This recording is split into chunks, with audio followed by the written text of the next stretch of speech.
বিসমিল্লাহির রহমানির রহিম। আসসালামু আলাইকুম বন্ধুরা, কেমন আছো? আজকে নিয়ে চলে এসেছি একটা অমৃত স্বাদের ফুলকপির একদম ইউনিক ভিন্ন রকম রেসিপি। আশা করি তোমাদের কাছে অনেক ভালো লাগবে। ফুলকপিটা কেন লাল জানি না বন্ধুরা, তোমরা অবশ্যই কমেন্টসে বলবা। আমি আমার হাজব্যান্ডকে বলছি ফুলকপিটা লাল কেন, ও বলছে ফুলকপি নাকি এরকম। তোমরা অবশ্যই বলবা ফুলকপির কালারটা লাল কেন। বন্ধুরা, একটা ছোট্ট ফুলকপি নিয়েছে, একদম ইউনিক রেসিপি শেয়ার করব এই রোজার মধ্যে সেহরিতে বা ইফতারের পরে একদম মুখে লেগে থাকার মতো রেসিপি শেয়ার করবো। আশা করি তোমাদের অনেক ভালো লাগবে। ফুলকপিটাকে আমি সুন্দর করে কেটে নিতেছি। দেখতে পারতেছো বন্ধুরা, ফুলকপিটা কিন্তু লাল। কেন লাল অবশ্যই তোমরা কমেন্টে আমাকে জানাবা।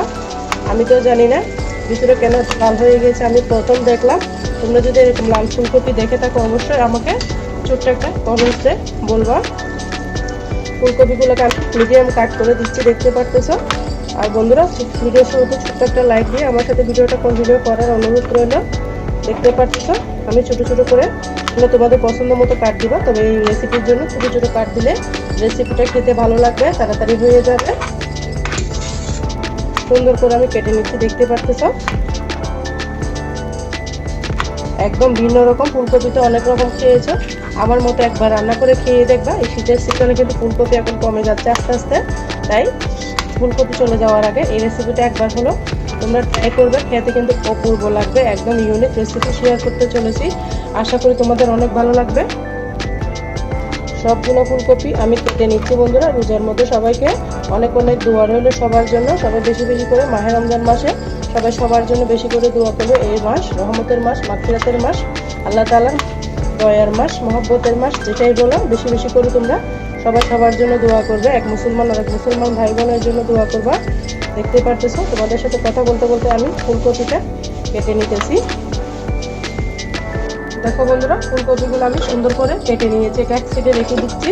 এই পর্যায়ে আমি পেঁয়াজ কেটে নেব, আর রসুন টমেটো সবগুলো একসাথে নিয়ে নিয়েছি খোসা সরিয়ে। দেখতে পারতেছো পেঁয়াজটাকে সুন্দর করে কেটে নিচ্ছি।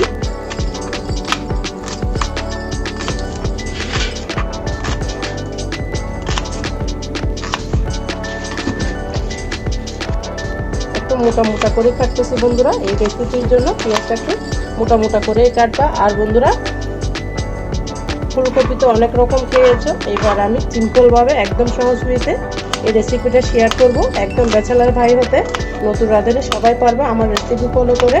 এতটা মজা, এতটা হেলদি একটা রেসিপি, তোমরা একবার হলো ট্রাই করবা। আমি কাঁচামরিচগুলোকেও কুচি কুচি করে কেটে নিচ্ছি। কাঁচামরিচগুলো কিন্তু অনেক ঝাল, আমি 5-6টা দিয়েছি, তোমরা চাইলে বাড়িয়ে কমিয়ে দিতে পারো। তারপর নিয়েছি একটা টমেটো, একদম টসটসে পাকা, দেখতে পারতেছ। টমেটো কিন্তু এখন সস্তা, অ্যাভেলেবেল পাওয়া যায়। সবকিছু আমি কেটে নিয়েছি, দেখতে পারতেছো বন্ধুরা। এই পর্যায়ে আমি রান্নার জন্য চলে যাচ্ছি। আর বন্ধুরা, ফুলকপিটাকে অবশ্যই গরম পানির মধ্যে ভিজিয়ে রাখবা, তাহলে পোকাগুলা সরে যাবে। যদি পোকা ময়লা থাকে, আমি গরম পানির মধ্যে ভিজিয়ে রাখবো 5 মিনিট মতো। এই পর্যায়ে একটা পাতিল বসিয়ে দিয়েছি, দিয়ে দিচ্ছি পরিমাণ মতো তেল। তেলটা গরম হওয়ার জন্য অপেক্ষা করতে হবে। বন্ধুরা, তেলটা গরম হয়ে গেছে, এ পর্যায়ে দিয়ে দিলাম আমি রসুন কুচিগুলো।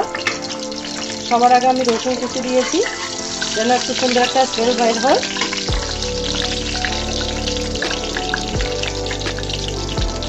রসুন কুচিগুলো একটু লাল হয়ে আসলে আমি,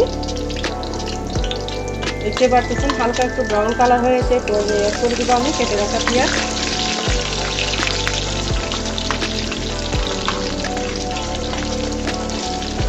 পেঁয়াজটা বেশি লাল করার দরকার নেই, সামান্য একটু আমি ভেজে নেব। একদম ভিন্ন রকম রেসিপি তোমাদের সাথে শেয়ার করতেছি, আশা করি তোমাদের অনেক ভালো লাগবে।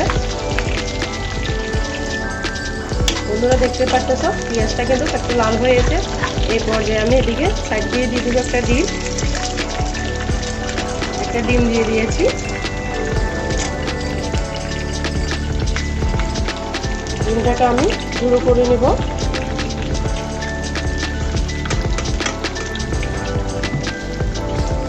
একটু অপেক্ষা করতে হবে।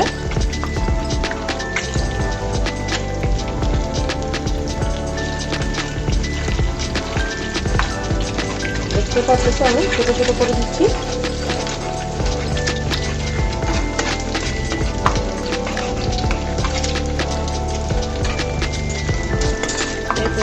ডিমটাকে উঠিয়ে নিচ্ছি।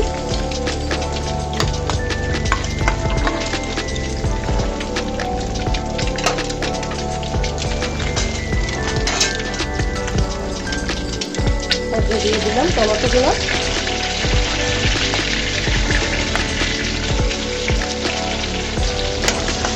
টমেটোগুলোকে আমি তেলের মধ্যে 2 মিনিট মতো রান্না করে নিব।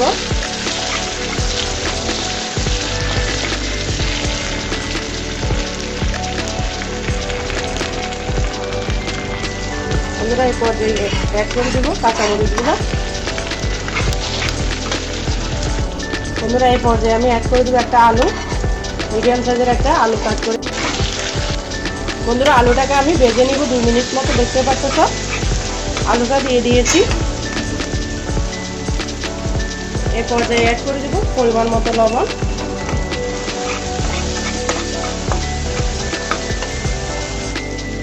দেখো বন্ধুরা আলুটাকে আমি 2 মিনিট ভেজে নিয়েছি। এই পর্যায়ে আমি দিয়ে দেবো ধুয়ে রাখা ফুলকপিগুলো।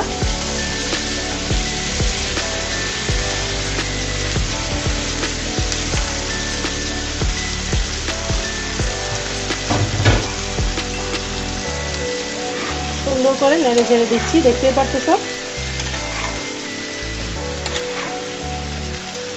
একদম ইউনিক বন্ধুরা, তোমরা একবার হলো ট্রাই করবা। আর আমার চ্যানেলে যদি নতুন বন্ধু হয়ে থাকো অবশ্যই আমার চ্যানেলটিকে সাবস্ক্রাইব করে দেওয়ার অনুরোধ রইল।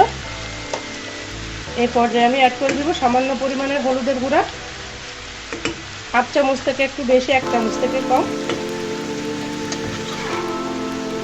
সুন্দর করে নেড়ে চেড়ে দিচ্ছি, দেখতে পারতেছ।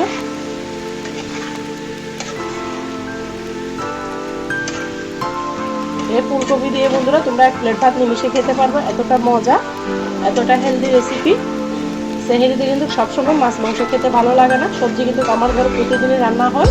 আমার ঘরে কিন্তু তেমন একটা দিন নাই যে সবজি রান্না করি না, বাচ্চারা খায় না, কিন্তু আমার হাজবেন্ড, আমার শাশুড়ি, আমি খাই মোটামুটি।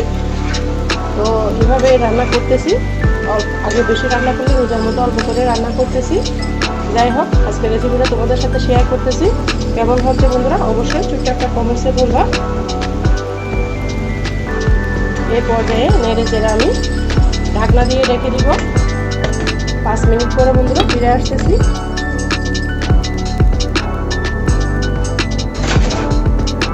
বন্ধুরা 5 মিনিট পরে ফিরে এলাম, দেখতে পাচ্ছ কতটা পানি ছেড়েছে।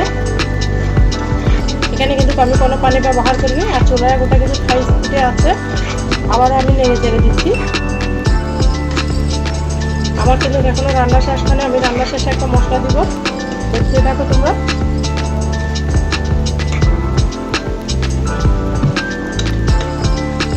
আবার আমি ঢাকনা দিয়ে রেখে দিলাম। বন্ধুরা আমি আবারও নেড়ে চেড়ে দিচ্ছি, দেখতে পাচ্ছ।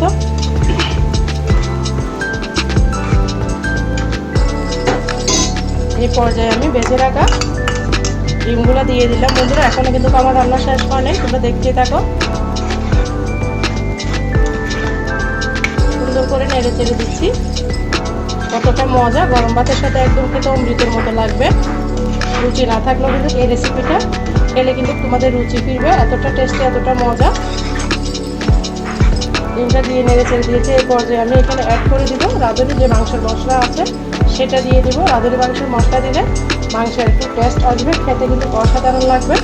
সেজন্য রান্নার শেষে যদি এই মশলাটা অ্যাড করো, খেতে কিন্তু একদম মাংসের টেস্টটা পারবো। ফুলকপি দিয়ে ভাত খেলে মনে হবে যেন মাংস দিয়ে ভাত খাচ্ছে, এতটা মজা। সুন্দর করে আমি রান্না করে নিচ্ছি, দেখতে পাচ্ছ বন্ধুরা। সন্ধ্যা হয়ে গিয়েছে, সেজন্য হয়তো ভিডিওটা একটু কালো কালো দেখাচ্ছে।